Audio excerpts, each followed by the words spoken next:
Yeah, that's the one I want. All right. Good morning, everybody. Thank you for stopping by. I want to let you know that everything is going super duper. I wanted to put out some transparency information for you.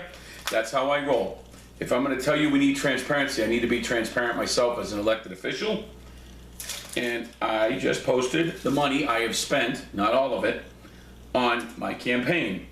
I want to tell you that I used my tax return this year, much to the chagrin of my wife and my kids, because I need to buy a new refrigerator, and unfortunately it's going to have to wait because I decided to do a campaign. The reason why this campaign is costing so much is because, well, everybody and their brother is filing complaints and they want the signs ripped down, my stuff taken away, so you don't know who I am, that I look like an unreasonable person, that you perceive me as a monster, that you do all those things so you won't vote for me. And I'm winning. I may not win the election, okay, I would like to, and I may not, because perception's a pretty hard thing to overcome. One of the things I'd like you to take a second to think about is that all of the accusations made by all of the people involved, and I call them the clique. The reason I do that, and to Mrs. Nikki on Facebook, I corrected the spelling of that. For years I spelt it the wrong way, I'm sorry. It's just one of those vernacular things. Anyway, it's not really the issue. What I want to tell you is, long after this election's over, I'm going to be paying the fines for those signs and a few other things. So this election is going to add up to about, I don't know, another $500 or $600 in lost money. So I could run for the board. And a lot of people are asking me, why did you do it? Well, it's important to me that you actually have someone that cares about you and the 7,000 people in this district, not the banks, not the investors, and not the people telling Woodman Hills doom and gloom is coming. Because doom and gloom already showed up at my door several times and I had to talk with both of them. Doom wasn't so bad, but gloom, he was having a rotten day. Okay? But I wanted to make a joke out of it because I thought it was funny. Folks, this is silly season. But when you have the people that you pay your water bill to trying to destroy your campaign from the inside, that's pretty bad. What makes it worse, as I said, nepotism has no place in Woodman Hills, and it doesn't. Not going to get into the gentleman. I'm not going to respond to those things. It's just not worth it. I will tell you this. Nepotism has taken over Woodman Hills in a bad way, and it needs to be fixed. And the incumbents are not willing to fix it. I am. And I know some of the other candidates want to fix it as well. Why did I do the signs with all their names? Well, I did it for a reason, and I'm going to repeat it again. Because they weren't getting any recognition and they needed to get their names out there and they weren't doing flyers. And I take this pretty seriously because you need to have those new people in office. You need new representation. You need fresh faces, new ideas, and good people. And those people I put on those signs are just those people. Even if you don't vote for me, for whatever reason, I'm cool with that. But we got 4 other people besides me that you could, throw a vote to. And that's how I roll. I understand. I could walk around this district one more time, knees withstanding, and do another flyer. I don't know if my legs would hold up. But when I go out and I spend my hard-earned money and I expect to run a good, clean campaign, and I can't even do that. It's pretty hard to do. I've had over $600 worth of my signs stolen and material to go with it. Why? Because that's what fear looks like. Just want to run for an election without having someone steal my stuff. It's my stuff. I didn't steal their stuff and I don't have to.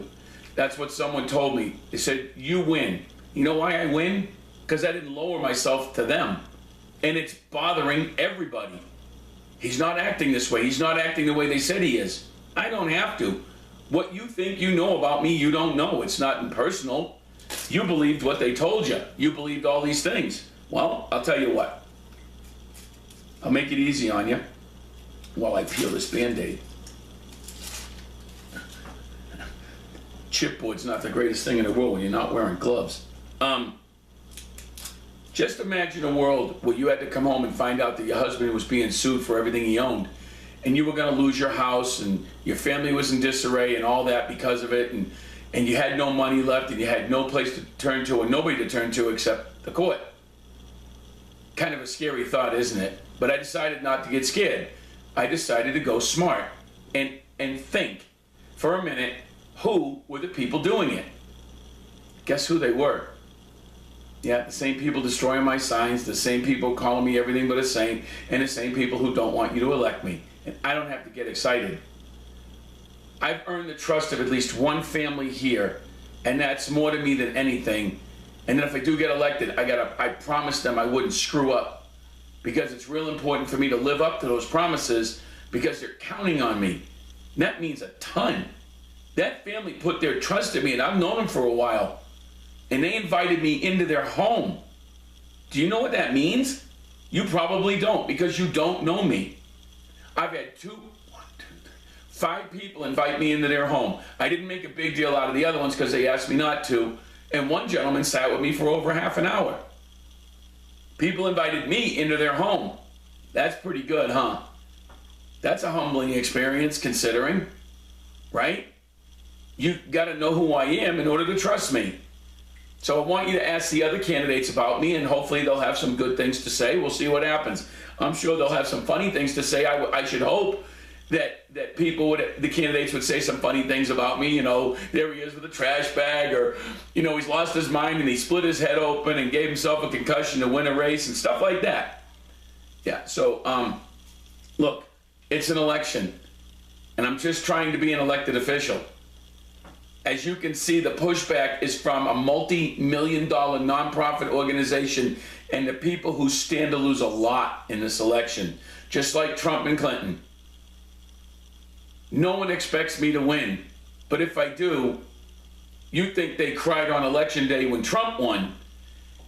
I'm going to have to call the Kleenex company to bring in a truck. My name's Mr. Pace. Meet me. Talk to me. Ask me. 719-217-0891. Why don't you? Give it a shot. Other people have done it, and I can show you the facts, I can give you the things, and explain to you why I acted the way I did over those years. Because at that time, I was under the gun, and it's kind of hard to be who you are when someone's trying to take everything you got. See what happens? But at least I didn't go out there and destroy everybody's stuff and take everybody's things, because that's just not right. My mom and dad taught me better than that. My dad was a U.S. Marine. So I'm the son of a U.S. Marine. And there's something that comes with that. There was also something else I was going to say, because everybody wanted to be excited for everybody else's kids joining the military. But I keep my stuff to myself. The day that this stuff goes through the way it's supposed to, I'll come out and tell you, because I'll be the dotingest pop on the planet. Okay? Thanks for stopping by. And if you got any better ideas for how to do these bandages, give me a shout out, because I'm going through bandages pretty quick. Thanks.